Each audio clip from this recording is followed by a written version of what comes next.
everyone and welcome to this video. Now today I'm going to be doing an album review. I'm going to be taking a look at this record today, which is the second album by The Smiths, Meter's Murder. So yes, I'll just be doing my usual thing in this video, giving a bit of background information about the album, then showing you my vinyl copy of it here, and then going over each of the album's tracks in detail. So yes, as I said, this was The Smiths' second album, released on the 11th of February in 1985. So previous year, 1984, really had been the breakthrough year for The Smiths, releasing their debut album early on, in 1984, followed by a string of successful top 20 singles, including Heaven Knows I'm Miserable Now, William It Was Really Nothing, and What Difference Does It Make, as well as the compilation Hatful of Hollow, which collected together B-sides and live BBC sessions, which was issued in November of 1984.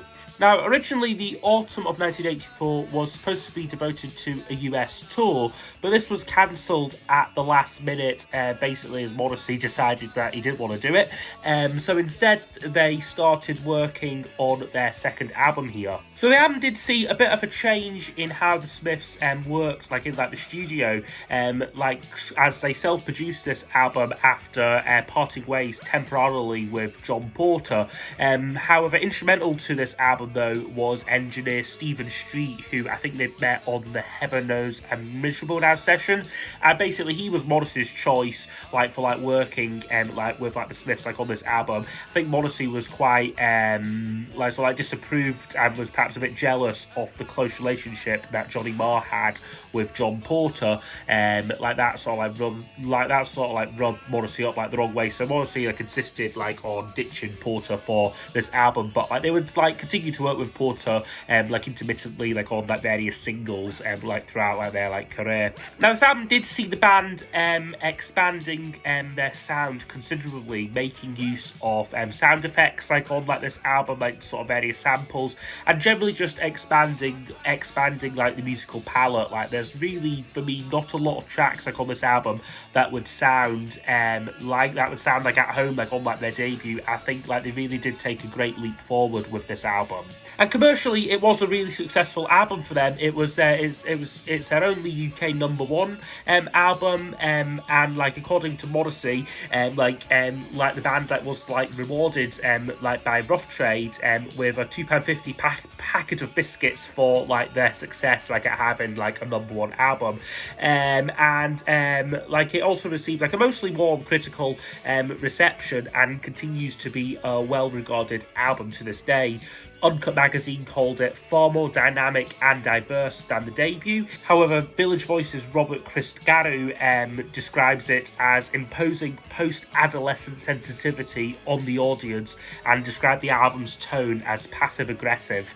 So there's a bit of a critical backlash to the Smiths in the 80s. It wasn't all universal acclaim. But in more recent years, this album has been ranked at number 295 on Rolling Stone's Top 500 albums list. So I will just quickly show off my vinyl copy of the album here, as well as a couple of related singles to the album. So this, and I think at least one of these singles were my uncle's old copies of copies of the album. So there is the cover there. This is a sort of updated image that was taken, I think 1967, a US soldier in Vietnam there. Originally his hat, I think, said "Make War, Not Love" on it.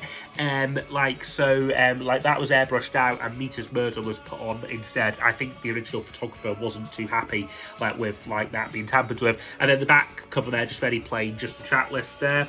And then the inner sleeve is, again, just repeats the cover art there, and then you get all of the lyrics to the tracks, and the label here is just on a sort of grey Meter's Murder a label there on Rough Trade. Now, released either side of the album was two singles which really had nothing to do with the album. So the first one of those, which came out I think in the January of 1985, was How Soon Is Now Here, which was originally the B-side to William It Was Really Nothing, but I think basically everyone recognized that it was kind of wasted like as like a B-side, so it was actually then issued like only like a couple of months later like as its own 12-inch single here. So a fantastic song, like what was originally actually put on like American copies like of the album, but I really don't consider it part of the album. I think it's sort of like being like removed like from like all like sort of like subsequent like reissues like of like Meter's Murder,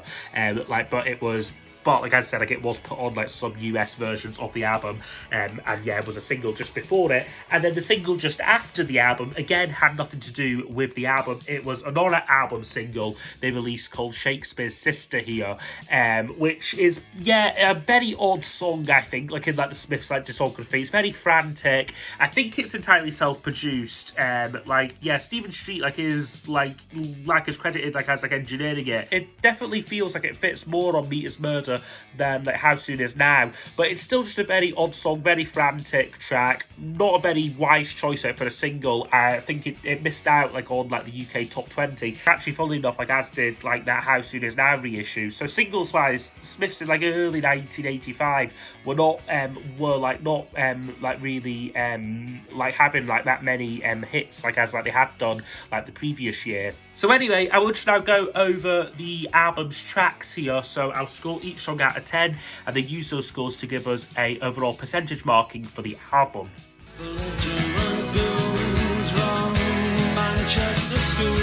Which kicks off with the track The Headmaster's Ritual, which is a fantastic opening song. It begins with Johnny Marr's extended and intricate guitar introduction. Very kind of, yeah, great sort of jangly sound on it, inspired by the Byrds and the Beatles, apparently. It's just a great like sort of multi-layering like of like guitars like going on, a real like labyrinth like of like guitars, and like really like a big step forward like for like the Smiths, like sort of most of like the debut album really had just been quite live in the studio sort of like recordings, whereas this one here, they're really taking their time to start layering up instruments and really creating some really atmospheric and like quite sonically like adventurous songs, and this is definitely one of them. Paired with Johnny Marr's excellent music is Morrissey's lyric, which is a really bleak but vivid imagery of the 60s sort of school system and sort of like the use of like corporal punishment like in schools. He sings some quite pointed lines on it, like belligerent ghouls run Manchester schools, spineless swines, cemented minds, like is like the first line like off like the track. And then there's some other great like some of Morrissey's best lyrics I think on here, describing the outcomes like of like the punishments as bruises bigger than dinner plates. I think is one of his great lines there, like really on top form, like both Morrissey and Marr like on here. So yeah, Headmaster's Ritual, it really is a Smiths classic for me and would get a 10 out of 10. And will come alone. Next we've got on the album is called Rush Home Ruffians here. Now this is a slightly more, I guess, laid back kind of track, almost skiffly song, basically about like the last night like off like the fair, like as like Morrissey sings on it, and it's really well done I think actually, like in how it kind of, it's quite breezy, almost kind of skiffle like. I think it was inspired by an old Elvis song, I think called His Latest Flame, I think the Elvis song was, and so it's got kind of quite upbeat kind of skiffly feel to it, and that I think really pairs really well like with like the lyric that Morrissey gave it, which paints a very vivid scene like off, like as I said, like the last night off the fair, sort of talks about like a stabbing like a mugging like going on, but then also like in like the other corner couples falling in love like on like the waltzers, and like it just really paints like a very vivid picture, this one here. However, I must say like a lot of the lines on this song are actually stolen from a Victoria Wood song, like sort of like comedian like from like sort of like the 70s and 80s, a song called 14 Again, which actually it basically includes lines like Morrissey like would like directly lift from here, like including like tattoo, including the one around tattooing yourself like with like a fountain pen, or like sort of writing the name like of the person you love like with a fountain pen like on yourself, this means you really love me, and then the references to the waltzer and sort of like the grease in the hair off the Speedway operator, that all comes from like that Victoria Wood song. So as much as like I do like this song, like a lot of it was kind of nicked basically.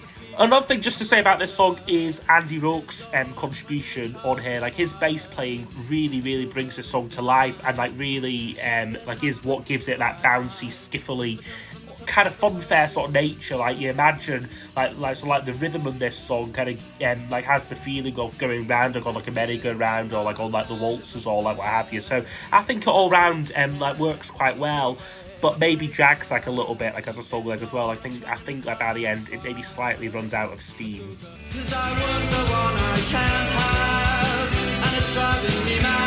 Next up on the album, track number 3 is I Want the One I Can't Have. Now, this is probably a bit of a controversial take, but this really isn't one of my favourite Smiths songs. I think it is very generic Smiths, actually, which is still good, you know. Like, you kind of like, the Smiths are one of my favourite bands, so you'd think the kind of typical Smiths song would be right on my street. But I just feel it's almost just too bland for me. I don't know, it just feels like it's revisiting a lot of lyrical themes from their debut, so kind of tracks like Still Ill and These Things Take Time, kind of like those sort of same themes of kind of desiring something or someone that's sort of like unattainable to you, like it's kind of like already been done before, like by Morrissey. And musically it's not really doing anything they didn't do like on like the first album. There's some guitar licks on here that sound just like This Charming Man, you know, so they're not really moving forward with this track. And even I mean, like I say that like as like this track is some people's favourite Smith song. Like I know that both Morrissey and Marr really highly rate this song, and a lot of kind of commentators and critics say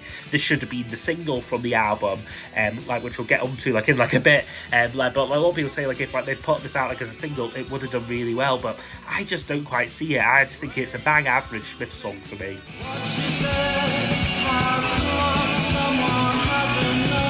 Next up on the album is What She Said. Now this is a lot more of like an aggressive, real burst of energy like on like the album here. It's like I just love the way it kind of fades in. Marr again, he's layering like the guitars. It's really quite an interesting like song musically, and then you then get Morrissey's vocal, which sounds slightly slapdash and like a little bit Rush, a little bit like off like a Rush job. But I think it really fits like kind of like the music. It's got a kind of a great immediacy like to like the song.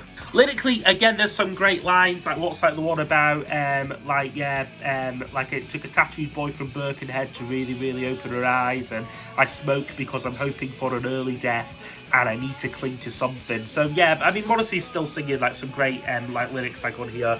And musically, really,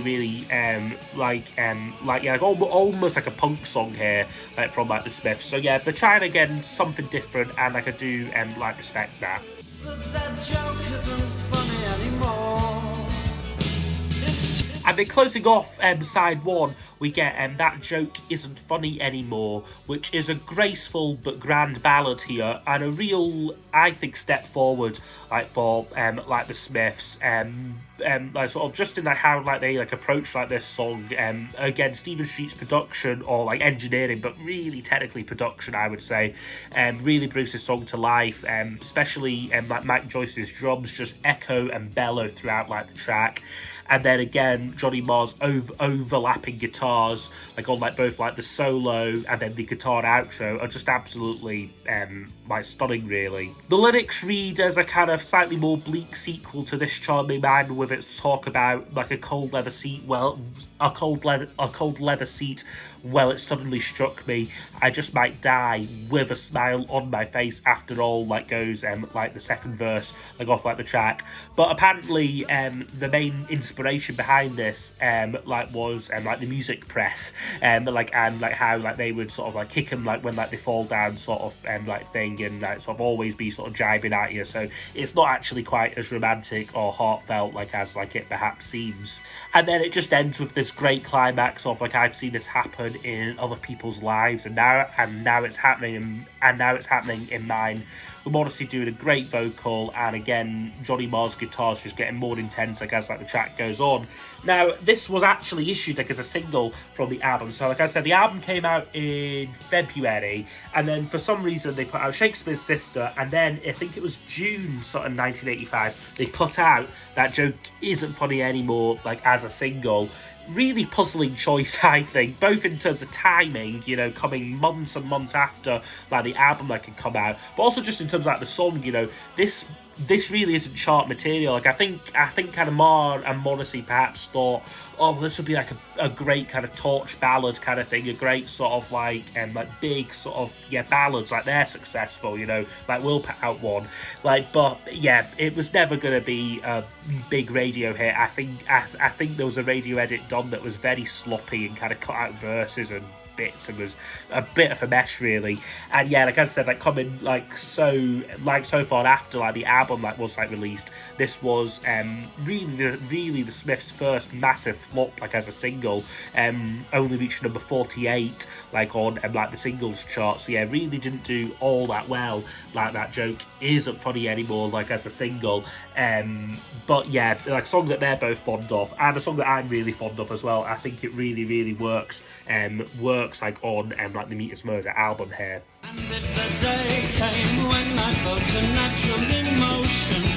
Next up on the album, flipping over to side 2, is Nowhere Fast. Now this is a bit like Russia Ruffians in a way, quite rockabilly, sort of very 50s kind of like influence like to this one here, but I think like it's like a bit stronger, it's a bit tighter.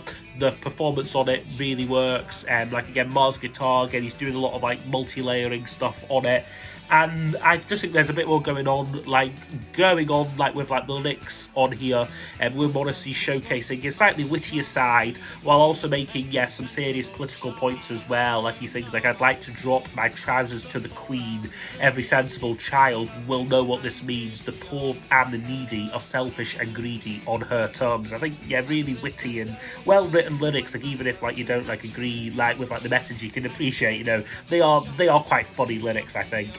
And like some of like his most quotable lines. As I said, musically, it's a really fun, rockabilly sort of track, a real burst of energy. Now, this song was, like, sort of predates the album, like, a fair bit. I think was intended to be a single in 1984, either instead of William It Was Really Nothing, or perhaps coming sort of, like, hot off the heels, like, after that.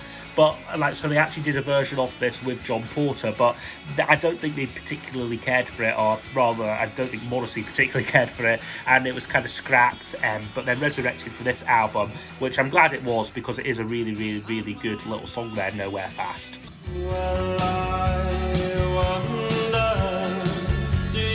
Next up on the album is Well I Wonder. Now this one is a really beautiful, like, melancholy song, I think. It's a, mostly like acoustic track, this one here, punctuated by Andy Rourke's bass line, quite minimalistic bass line, but just really serves the song really well. And then some great, like, acoustic guitar work, like, from Johnny Marr. Lyrically, it's quite a dark, heart-wrenching song about basically committing suicide. So it's really not for I guess general consumption. Really, it's definitely not.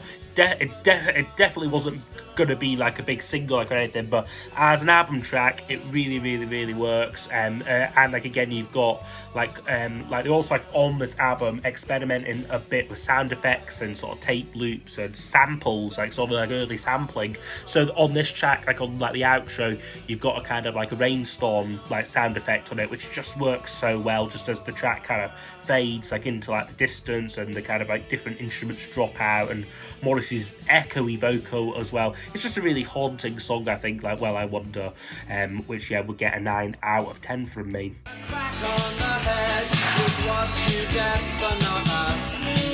Okay, the penultimate track on the album is Barbarism Begins at Home, which is a bit of an epic, like in like the Smiths canon. It's the longest song that they recorded, and it's also one of the oldest as well. Like I think they wrote this during the sessions for their first album and played it live as early as March 1983.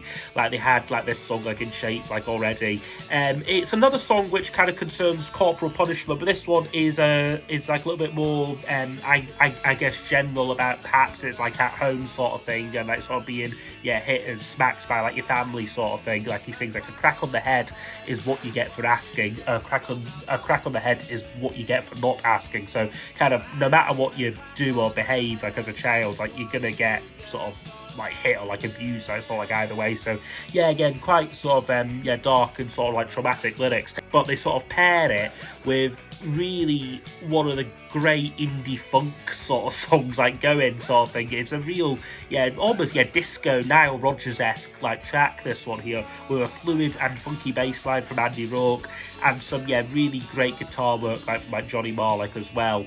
Now I think there was a bit of consideration around issuing this like as a single. I think it did come out like in some European countries, and like I said, like it was considered for a UK single but was ditched like in favour of Shakespeare's Sister. Not sure it would have done all that well like as a single, mind you. I mean, lyrically it is quite bare sort of thing, like it's basically just one verse repeated like a couple of times. Like there's no sort of lyrics like in like the chorus, but I just think it just moves along so well. The kind of the groove they set in on this song is just fantastic, and there's really nothing else like it like in like the Smiths catalogue for me. A death for no reason, and death for no reason is murder. However, the album unfortunately does end with what I would probably consider one of the Smiths' worst songs for me, and probably a lot of fans would like I would say, Meat is Murder, which is a real dirge like off like a song. It kind of starts off with again sound effects. This one like off like an abattoir with sort of it was actually kind of pulled together like the sounds on this by Stephen Street, combining the sounds of cows peacefully grazing like in like a field with this sort of like machinery clang, so it really gives it a very dark kind of moody sort of like atmosphere like right from the off. And then it kind of then goes into a quite a gentle song, but very kind of dirgy and slow with lyrics which are very much like in like your face kind of thing, very pro like vegetarianism. A track which is, I would say, quite, I guess looking back now, you say it's quite over dramatic, a bit almost caricature-y, like off like the Smiths. Like, I mean, Morrissey I think was at his best when he was perhaps subtle and witty, but this song isn't either of those things like for me. It's got these big like echoey vocals which just give it a real kind of disturbing feel to it, and it's just not a song like that I would ever play like in isolation like off the album. I probably wouldn't skip it like on the album, but I just think it's just a real dirge. Again, it goes on for far too long for me too. Okay, so overall, this album would score 82%. So I think this is a really, really, really good album here by the Smiths. I don't think they have a bad album in them, but I would probably say this is my least favourite, like, of their albums. Like, it's probably one of the most, like, inconsistent, definitely. I mean, you go from heights like Headmaster's Ritual and That Joke Isn't Very Much Funny Anymore and Nowhere Fast to real lows for me, like the title track, but then also some slightly average material like as well, and like I Want the One I Can't Have, and main tracks like What She Said would like a really good but like for like the Smiths, like for me like aren't quite standout tracks. The album though like is an important one though in their discography. It really shows them like expanding their sound, trying out like new things like in like the studio, and I think it's also just to be commendable just how productive they were. In 1984, like they basically like made like their debut album, 3 or 4 of the greatest indie singles of all time, and written and recorded this album. So they were working at like really like at pace, and it was, I guess, even remarkable that they managed to like keep up the quality like for like the second album, while also make like sort of taking a step forward like as like a band, like trying out new things.